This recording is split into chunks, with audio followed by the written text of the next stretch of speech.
Hello everyone, welcome to the Buffet of Ideas podcast. Today we'll unpack the Russia-Ukraine war, particularly whether the tides are changing or not. To do so, I will talk to Mr. Yegor Shestunov, who is from Ukraine and currently based in Vienna. He's trained in environmental technologies and international relations at the Vienna School of International Studies, where we both met. His areas of interest is primarily in journalism, filmmaking, and is most importantly interested in the geopolitics of Eastern Europe, with a particular interest in the ongoing Ukraine-Russia war. Yegor, it's always a pleasure talking to you. Welcome to the Buffet of Ideas. Always a pleasure. Thank you very much for having me here. All right, so we did a podcast a year ago. Since then, a lot has changed, and we'll be talking about major events which happened 10 days ago, and we'll discuss about diplomacy, the prospect for peace, among other issues. Let's start off with the very general issues. We are in the third year of the brutal war, and a lot has happened since our last chat. Can you update us about what has been happening on the battlefront and whether there is any diplomatic efforts to end this war? The efforts are continuous. There were numerous peace negotiation attempts made, but they are yet somewhat unsuccessful because of how polarized Russia and Ukraine are. I would like to remind you that Ukraine expects the 1991 borders. Ukraine expects reparations. Ukraine expects total freedom to conduct sovereign politics from this moment onwards. Russia, on the other hand, wants certain guarantees.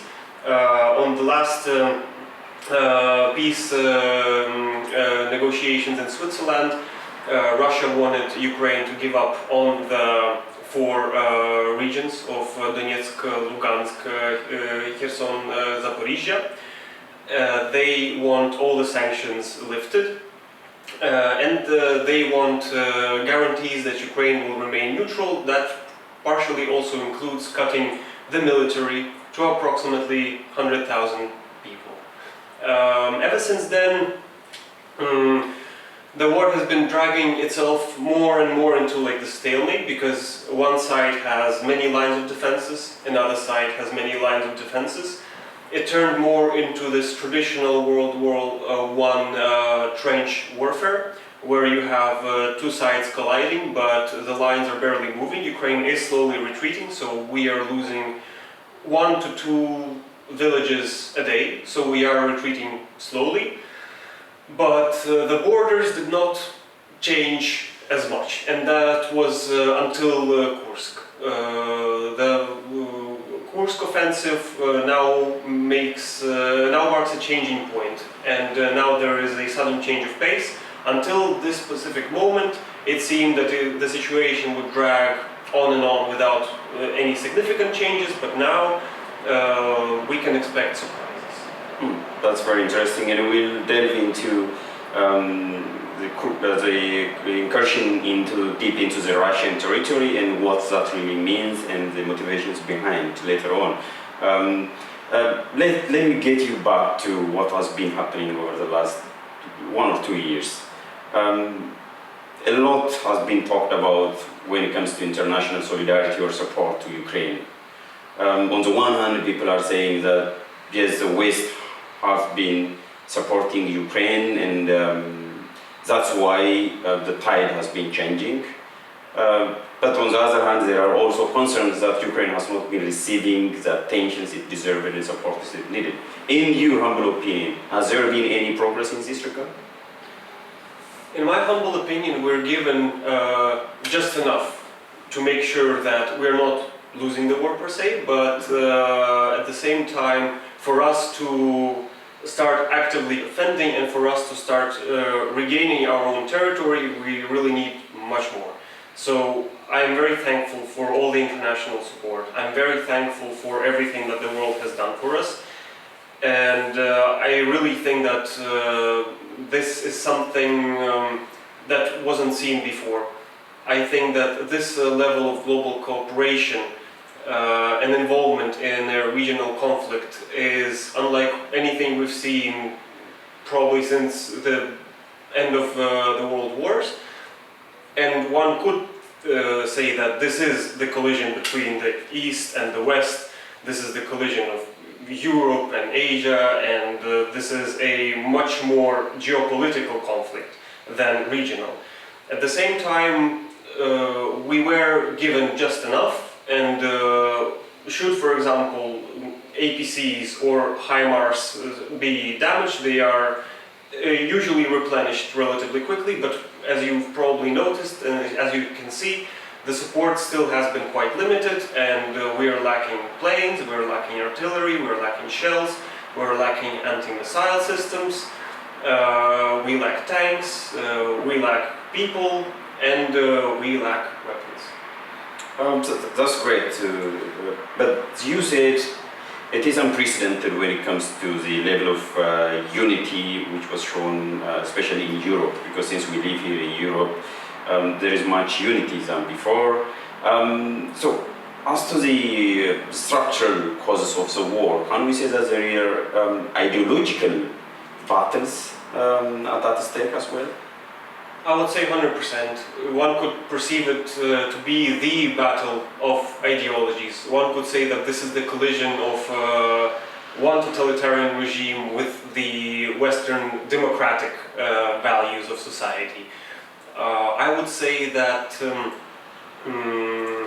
for many the war has been this very, very regional conflict that doesn't have much impact on the world in general as a whole.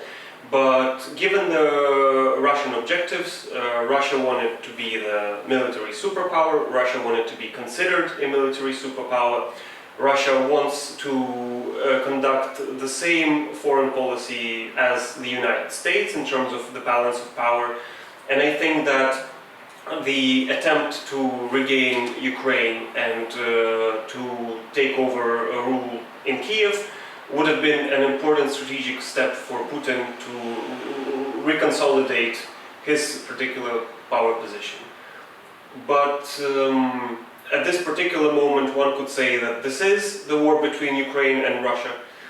At the same time, it definitely has more to it if you take a look at the bigger picture. And the bigger picture is that this does imply there is a collision between East and West, and the outcome of the war in Ukraine will define the politics for years to come.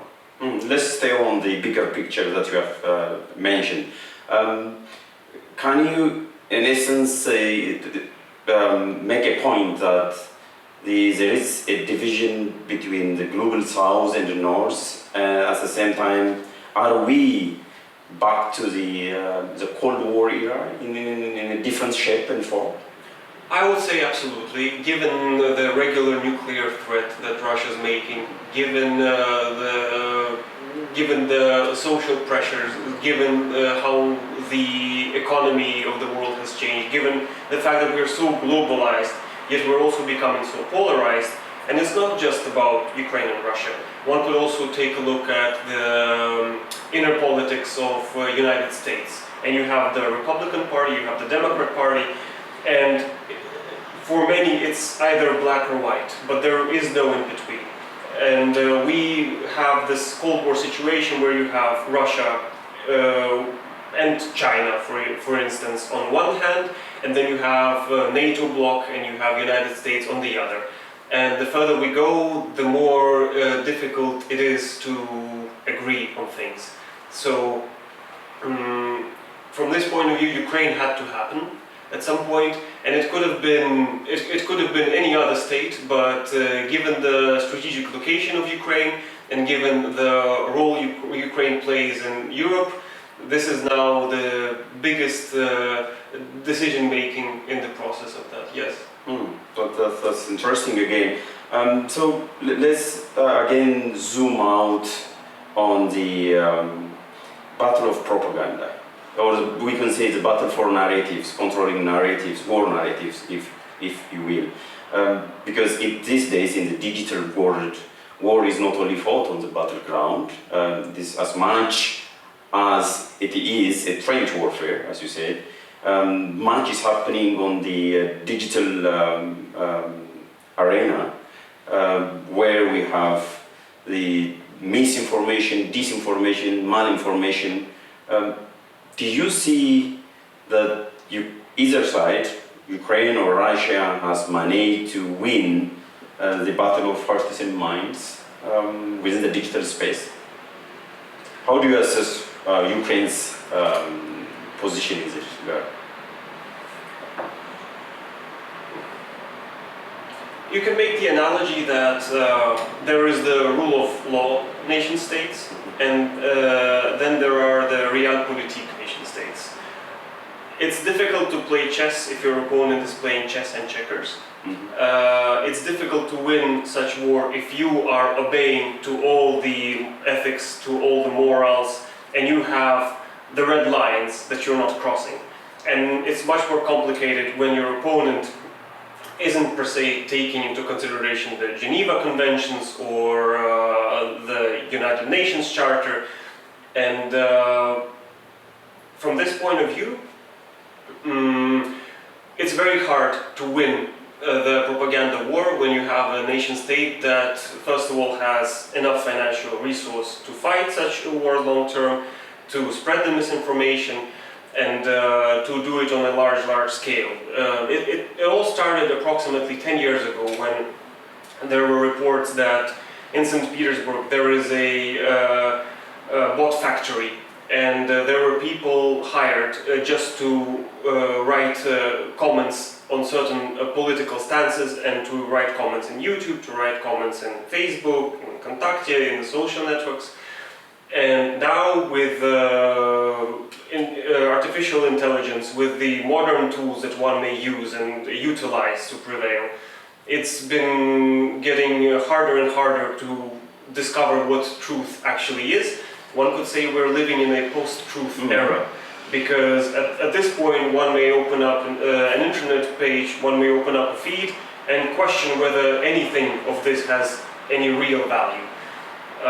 But Russia has been going strong on the misinformation.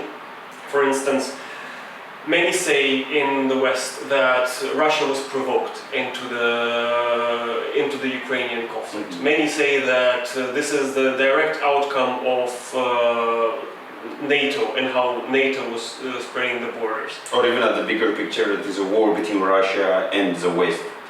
Absolutely, absolutely. At the same time, here's Finland in NATO, and Russia isn't planning an offensive against Finland, so that begs the question whether it was really the case when it came to Ukraine. I personally think that Ukraine has much more of this symbolic value for Russian Federation, because Kiev is the heart of Russian cities. Russia has started itself from Kievska Rus. And I think that this retake of Kiev, it would have meant much more symbolically than politically. Technically, Russia doesn't really need any more resources, and there is no resource Russia can really utilize in Ukraine, except for the intellectual resource and except for this ideological idea that here the two nation states finally meet and become the one like they used to be many centuries ago. That's interesting. So it means that there is also an identity dimension to this war. That's why probably Putin is so obsessed with the control of Kiev, because he published a very short essay right before the outbreak. He did a few essays. Yeah, he did a few essays on the historics, on the events, on the politics, contemporary geopolitics, but you could easily call it an obsession. I think that this was the ultimate dream of taking Kiev and making sure that it's under Russia's stance. Yeah, absolutely. Even in he also made an interview with the American journalist a couple of months ago. Carlson Tucker. Tucker. He repetitively claimed that somehow the Russian civilization has a root in Ukraine, and so he was bringing back. He was actually, half of his interview was dedicated for lecturing the rest of the world about history of Russia, right? And that kind of begs the question, how far in history do we go And do we really make borders in accordance to what happened in history previously, or can nation states seemingly exist without all this kind of like historic talks? How far do we go? At some point, one could say that Kursk Oblast was Ukrainian. There are very many people who speak Ukrainian in Kursk. Do we now do the Hitler card and say, oh, we're protecting our Ukrainian minorities in Kursk, because pretty much that's exactly what Putin has played out in the eastern Ukraine? How far back do we go? How far back do we say that, yes, this was the historic event that determines the politics of today? I think that it's the lack of argumentation about the contemporary politics that forces you to go back in history and talk about how the historic premises were setting the settings to do what we must do today. Yeah. And more of a nostalgia, of course. Yeah. So let's zoom in now on one of the significant events that took place, which was a Ukrainian soldiers incursion deep into Russian territory. I'm talking about Kursk, and even the Ukrainian president 2 days ago claimed that they moved beyond Kursk and they're controlling another region in Russia. And that, I would say, has taken many by surprise, including the Russians and the rest of the world. So what are the motivations behind getting deeper into the Russian territory and going on the offensive, I would say, and how do they change the dynamics of the conflict in the weeks or months to come? I think we will all agree that whenever you have this opportunity to fight the war on someone else's land, it's always better, because you will not be the one who will be restoring the cities, and you will not be the one who has to replenish the population.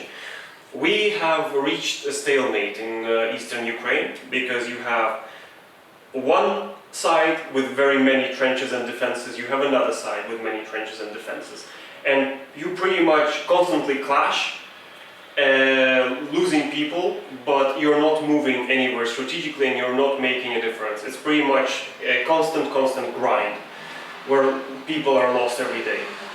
It turns out that Kursk was right there. It turns out that most of the Russian forces were concentrated in eastern Ukraine, and so the question here was, why would we clash against multiple lines of defense when you have an unguarded border and you can come and go as you please with pretty much zero resistance? So Ukraine definitely had to change the pace. We had to do something unusual, because you will always be on the losing side if you're constantly defending and defending and defending. But once you start doing something unexpected and new, like for example attacking the enemy territory from a very other side, unexpected one, you suddenly realize that from one point of view the psychological effect is already there. It significantly boosted Ukrainian morale. It demoralized many Russians, because here you have the powerful nation state, the superpower, the global superpower as they refer to themselves. And first there were talks about taking Kyiv in just 2-3 days, then it changed to a week, then it changed to a month, and then it kept going and it kept going, and there you have the special military operation that lasts approximately 2.5 years already. We're now in a year of 3. And now suddenly on a third year, you have Ukrainians on the Russian territory. And this kind of creates this huge psychological pressure, because one realizes that all that propaganda and misinformation aside, apparently you might not be as strong as you think you are. And before, there was this consensus on the global scale that one way or another Russia will defeat Ukraine, and one way or another they'll pressure us into signing capitulation. Now with Kursk, everything changes and everyone realizes that Ukraine has all the chances, and it may very well be that not only will regain the territories, will sign the adequate peace agreements with Russia someday. Yes. Yeah, you mentioned a very important aspect of this issue, which is that there has been, to a large extent, a very dominant narrative that Russia at some point would be defeating Ukraine, and then they will control, they will have a puppet government in Kiev. So this is the Battle of Kursk. Is not only incursion into territory, I would say it is incursion into the Russian narrative or propaganda, in a sense. Absolutely, right? No, 100%, because when it first kicked off, Russian propagandists that live daily on the TV, they were very puzzled because they didn't know how to start tackling it. Mm-hmm. There were no official instructions. One could say that they still don't quite know what to do, because from one point of view they have to announce the nation-scale mobilization, because they really need people. From another point of view, they understand that they wanted to keep it a special military operation, and they did not want that feeling of it being a global war. They didn't want the war scenario. And so from one point of view, they should be announcing mobilization as soon as possible, but they know that they wanted to keep the peaceful life in Moscow and St. Petersburg, so that people will keep going to cafes, to restaurants, and not bother too much about what's going on the political and military frontier in Ukraine. Now this changes everything, because you have to address it from one point or another. If you don't address it, then the Ukrainian expansion into Russian state will continue. At the same time, you either have to come out and you have to say that now it's time for us all to mobilize, and chances are people aren't willing to mobilize, and they don't want it. After all, just the first mobilization wave, when it was initially announced, there was approximately 1 million people leaving. If you announce it the second time now, after the special military operation that was supposed to last 2 to 3 weeks, I'm sure that the vast majority they will probably not voice that they are against it, but they will do everything to not participate. And that's exactly why they have to increase the payouts to the soldiers who are now involved in the conflict, because apparently not many are motivated to go.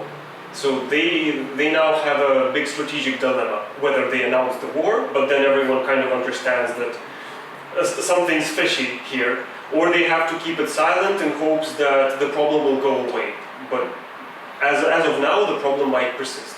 Yeah. But then again, the elephant, very huge elephant in the room, is that people need reassurance, psychological reassurance. Right now, they are evacuating tens of thousands, if not hundreds of thousands of people from Russian territory, and those people will not remain silent. They are going to spread words, right? That's going to affect the psychology of the entire population. And on top of that, I think it is the first time since 1941 that the Russian territory was compromised, right? So that itself would send a very strong signal that the Russians are not safe within their own territory. That's already the case. I mean, the signal is already there. So if that was one of the objective was already accomplished. Yeah, if we're talking about the psychology of the contemporary war, absolutely. This already reflects that there is a change of paradigm, there is a change of pace. From another point of view, it's hard to say whether people will remain silent or whether they'll speak out loud, because you have to keep in mind that Russia is a totalitarian state, and speaking out can be relatively dangerous. And to partially mitigate this problem, Russia is evacuating Russians from Kursk to the occupied Ukrainian regions. And I think that part of the reason they want to do it is so that people from Kursk don't tell other Russians about what's going on and about the severe implications that it has. That's great. So finally, what would be Putin's reaction anyway, whether to reassure the public or making this so-called special military operation, which appears not to be so special so far? And what would be the possible reactions? Of course, over the last 10 days, there have been some reactions, but as you said, it is not a unified they could not come up with a unified narratives as it used to be. What would be the Putin's reactions to this in the days to come? You have multiple choices here. From one point of view, another objective was to weaken the pressure that Ukraine experiences from Russian troops in eastern Ukraine.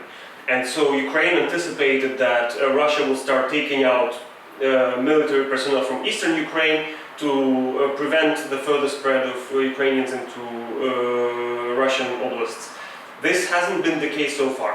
So they keep pressuring the Ukrainian military in the east, and apparently the counteroffensive into Kursk hasn't changed the pace in the eastern Ukraine. The shellings and the fighting is as intense as it was before. But one of the ways to react would be to withdraw some people from Ukraine so that they can counteract Ukrainians on the Russian territory. Another possibility, potentially, is a tactical nuke strike. Maybe they could nuke some of the very occupied and under controlled Ukrainian villages. Does that sound insanity? I mean, capturing Zaporizhzhia nuclear power plant was already kind of insane. Capturing Chernobyl nuclear power plant and digging trenches there is kind of insane. And there were very many cases of cancer and deaths from radiation in Russian military. But it does happen. So just because it might seem irrational or insane doesn't necessarily mean that there's no way it's going to happen. I personally thought that Russia and Ukrainian war is an insanity, yet here we are 2.5 years later talking about it. I still think that the chances of us seeing tactical nukes being used on a battlefield are somewhat slim, because then it kind of it then removes all the safety nets, it removes all the safety guards. Literally anything can be happening from that moment onwards. At the same time, they have to react, and maybe now that we're approaching the end of week 2, maybe now they will start making more adaptive moves, because just like Ukrainian army, Russian army has learned a lot over the last 2.5 years. One could say that Ukrainian army and the Russian army are some of the most powerful armies in the world, simply because of how much combat experience they have gained over the last years. The outcomes can be many. I guess we'll have to wait and see, because we still have the fog of war. It's quite hard to say how much territory is controlled by Ukrainians. It's hard to say what are the casualties on Ukrainian side or Russian side. But we know for a fact that Ukraine took very many prisoners of war, and these prisoners of war will be used in a later exchange, so that we'll have our boys back, the ones who are now in Russian captivity. Furthermore, the more land you gain now, the better are the peace negotiations, and the better is your bargaining position. Part of the problem I had with Ukraine is that we used to constantly announce our plans before carrying the plans out. And with Kursk, I was really caught off guard, because very few people knew, and Russia didn't know.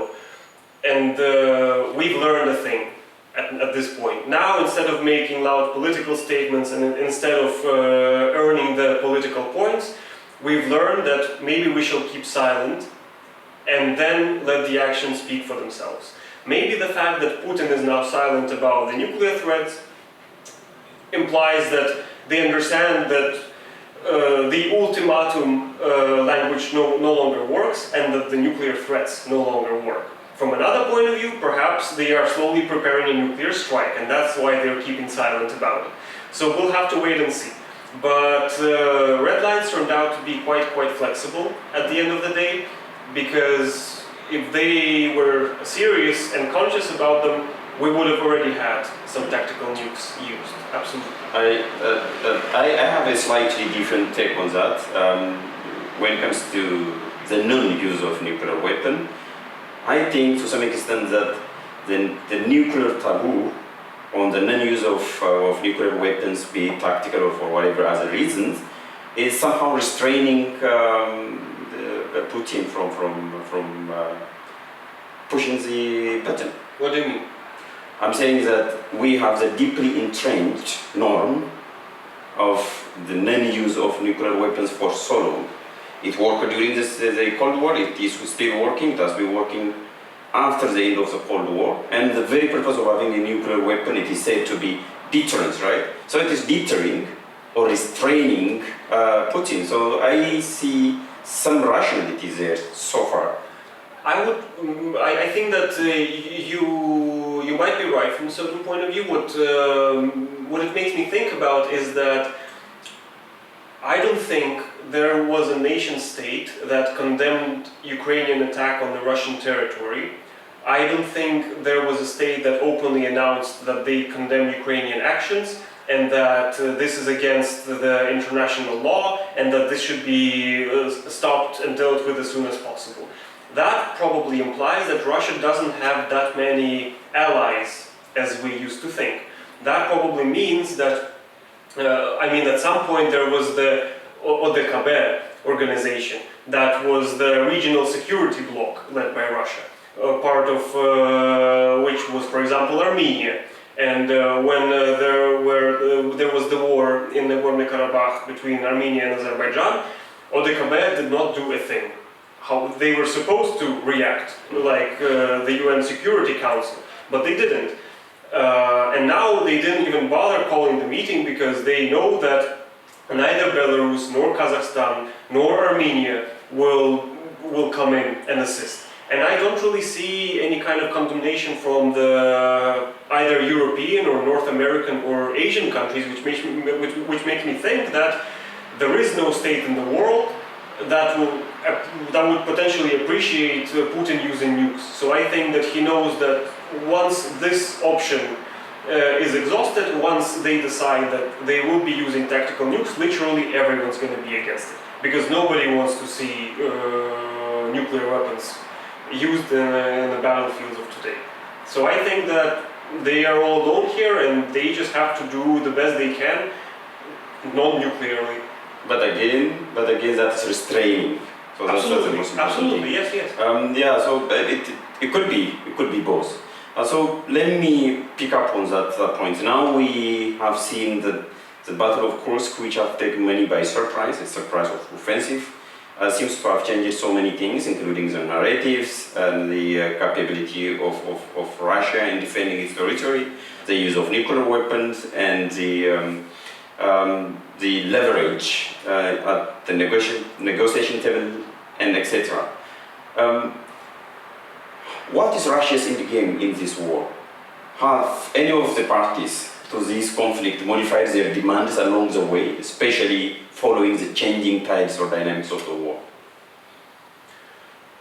I would say the end game here is to try to preserve what's left of the super military power status, because anyone in their sane mind, looking at how fiercely Russia tried to gain control over Ukraine and how Russia failed, given the fact that the gas sales are dropping, given the fact that Russia is slowly closing itself behind the new Iron Curtain, how forever more distant Russia is growing, I think that the end game would be to preserve the reputation and identity in the best possible way. And one of the ways to do that, I think the strategy that they consciously chose is the isolation, that they'll cut off themselves from any kind of foreign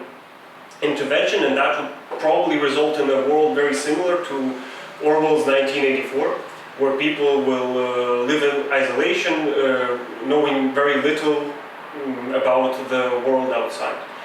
I think that, like, if we're talking in the absolute terms, they would love to have control over Kyiv, they would love to have the reunion with Ukraine on Russian terms, and to have the superpower status so that whenever something's happening in the world, they have a say, just like United States does. Because the ultimate objective was to prove that we are as great as the other superpowers of the world. And for now, this doesn't seem to be the case. So I think that it's in their best interest to preserve what they have left.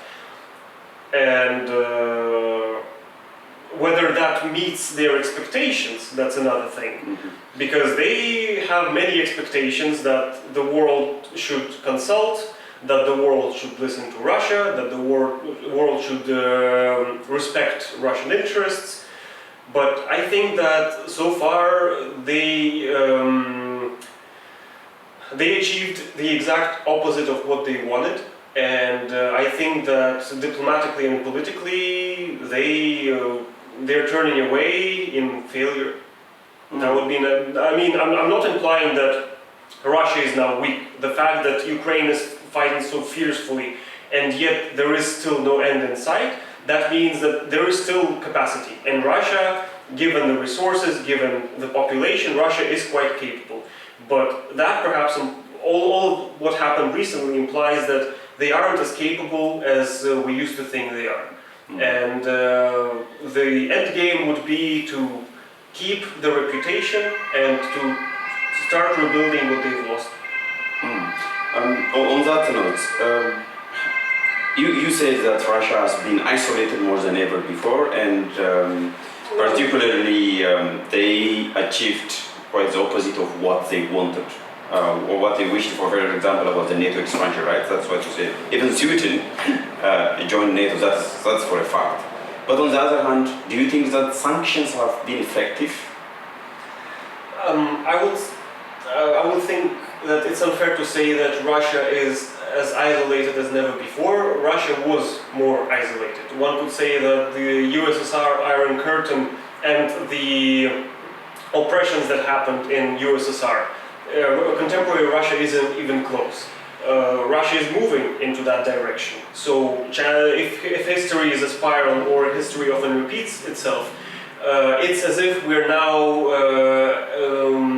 approaching the end of the First World War, where suddenly you have this huge bloc crushing down upon itself and resuming with the domestic policies and with like domestic oppressions. But Russia was more isolated before, and sanctions, of course, played a massive role. One can say that sanctions they never work fast, and they are there to slowly, but year after year, slowly diminish the resource and diminish the economic activity. As of now, I would say that the fact that Putin or Medvedev, they often say that, sanctions, they're useless, like we don't feel them, there is no problem when it comes to sanctions. The fact that in the negotiating terms they explicitly say that we want the sanctions lifted, that probably implies that diplomatically and politically they might be announcing that sanctions don't work, but sanctions do work. But they've learned their ways around it. So countries that are bordering with Russia, they suddenly had a 700-800% rise in import of washing machines, of dishwashers, of cars, and that's because all of that first arrives to states like Tajikistan, Kazakhstan, or Turkmenistan, for instance, and then it's transported to Russia. So sanctions made the life more difficult, but by no means they are 100% effective, because just like Russia learned during the war, Russia also learned to deal with sanctions. They still hurt the economy, and it's still a ticking bomb, but they have found their way. So sanctions could have been more effective, of course. But speaking of isolation, diplomatic and economic isolation, Russia might say that no, I have a global south, and that is one of the narrative, and there is some truth to it as well.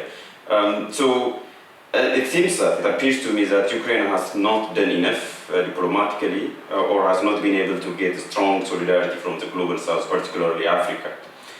What might explain this, or what is your view on this allegation, on this assertion?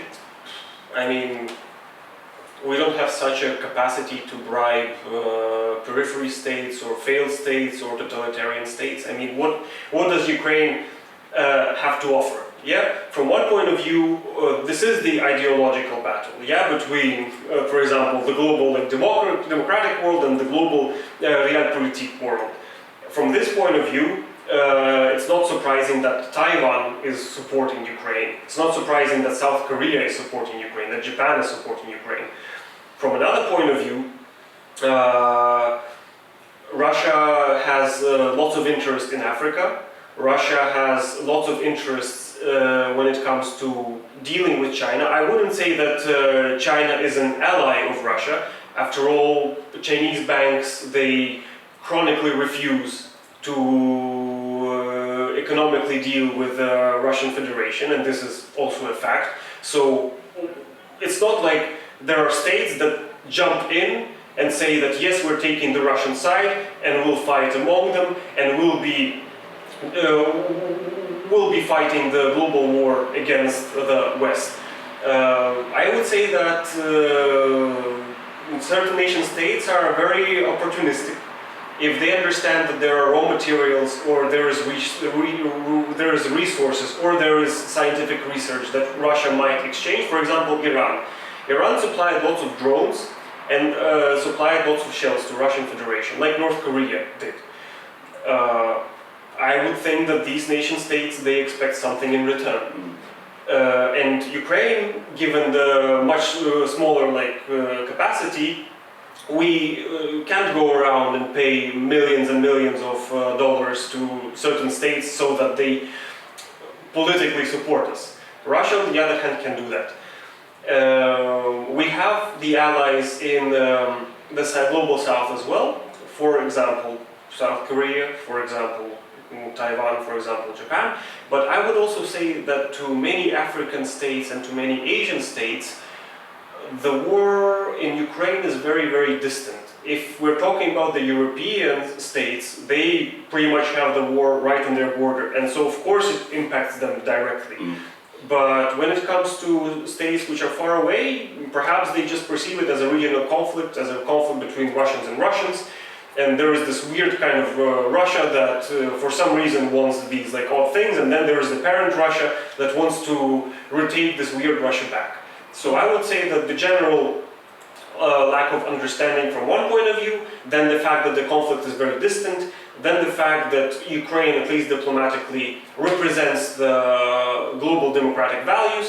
If, for instance, your nation state isn't per se a friend of United States, then why would you line up with Ukraine? Why not take the side that represents and resonates with the Asian world more? But at the same time, are Russians considered to be Asians by Asians? I also don't think so, and that can potentially explain why there are very few states that actively support and are willing to throw everything out of the window just to join this battle with Russia. There are a couple of issues that we need to clarify. And I was reading recently a very interesting finding that not all of the states, or even many of the states that support us in one way or another siding with Russia, a failed state. Of course. Not all of, or many of them are non-democratic.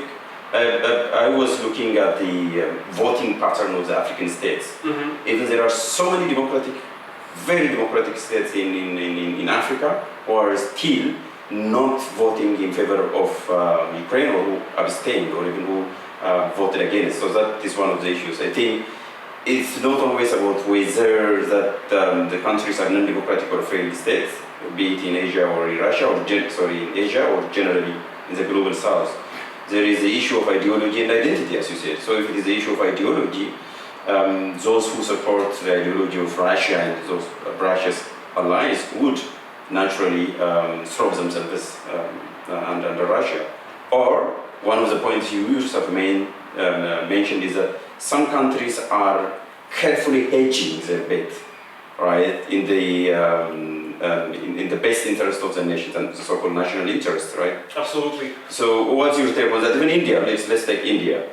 There was the Indian foreign minister who said that Europe cannot dictate what we need to do and with whom we can trade. That's what he said just 6 months ago here in Slovakia. So India is one of the most democratic states in the world, right?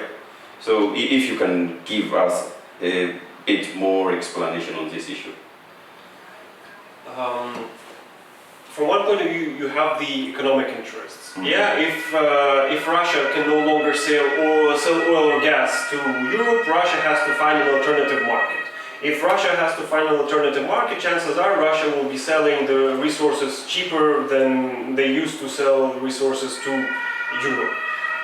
This alone means that if you are a nation state like India with more than 1 billion people population, you will be welcoming the cheaper Russian coal, cheaper Russian gas, or cheaper resources in general. If we're talking about some African nation states, I know that some states were hit hard by the lack of security when it came to grain deal. And so if you have this direct impact right here and right now, you will most likely either abstain when it comes to voting and taking a side, or you might be willing to find the shortest path to peace. And until recently, it seemed that Russia will be successful in Ukraine and that Russia will prevail. So why not side with the side that leads to least resistance and leads to the fastest return and the rebound of the economy to the pre-war scale, for example. I personally don't think that Ukraine plays a large role for India or China. We are this periphery between Europe and Asia. We are located between the worlds, and one could say that we are the certain ideological bridge. From another point of view, it might all come down to simply economics, and it might come down to the fact that some people they've lost because this war is taking place, but some people they've clearly won. And I am pretty sure that if your budget is on the tighter side, and if you are seeking new opportunities, you might be welcoming the cheaper gas, the cheaper oil, and increased opportunities when it comes to negotiating with Russia. Because the weaker that Russia is, the cheaper it has to sell. Interesting. So one last factor which might explain this complex dynamics of why some states, especially the global south, are divided. I couldn't say that the entire global south is showing solidarity with Russia, but they are divided. What is your take on the issue of double standard? So that is one of the accusations, that is one of the fault lines Russia is manipulating, saying that, look, when it comes to Ukraine, they are supporting embassy for crisis in Africa or in the Middle East. For example, the war between Palestine and Israel, they are showing a deaf ear. So can you say that the double standard is somehow impacting upon the war in Ukraine? Because I can give you an example. For example, a day before yesterday, 2 days ago, the EU High Representative, Mr. Joseph Borrell, said that they have to work on this issue of double standard. And he said that these people, these accusations have a valid concern. That's what he said at Oxford 2 days ago. So what is your personal view on this issue? Well, I mean, if it wasn't for the double standards, we'd probably not have the Ukrainian war in the first place. One could say that UN Charter clearly doesn't function the way it was intended, or it depends on how you look at it. Because UN Charter, from a certain point of view, it guarantees that the Security Council will be making the final decisions. Yeah, now suddenly, just like during the Cold War, you have the polarized opinions, and there are nation states on the Security Council that are very unlikely to agree with each other. And so that itself poses a big problem, because you can no longer effectively carry out decision-making process. It stalls. You can see double standards everywhere, and politics included. From one point of view, it's all about the economy. From another point of view, we also try to polish it up with morals and ethics and discussions about how the perfect world should be, but we are very far from the perfect world. And it is true that I mean, we've signed Budapest Memorandum. We gave up on a third largest in the world nuclear arsenal in exchange for guarantees that our territory remains untouched, yet here we are. Yeah, more than 20 years later, it's clear that we've signed a very weak piece of paper that pretty much means nothing. We could have negotiated a much better deal. But I guess it was our responsibility to pay more attention. I constantly encountered the double standards, and I remember when they had the minute of silence for the deceased Iranian president in the United Nations. I thought that was pretty weird, but again, who am I to tell people what to do? It's just that, like, that's how the world politics functions. Yeah, and so of course, like, double standards are everywhere, and some are more equal than others. Some lives. So manifest, and then we have to work on the manifest double standards, which might affect the peace and order of the global. It definitely does, and that's why I think that whatever the outcome of war in Ukraine will be, it will dictate how the world will move on from this point onwards. Because if this war proves that there is no rule of law, it might very well be that you will have sudden explosion of regional conflicts all over the globe. Because nation states will realize that, like, the global policeman is no longer there. He is no longer adequate, and he no longer meets the criteria to do the job effectively. What can that mean? It can. It possibly means that, like, we're back into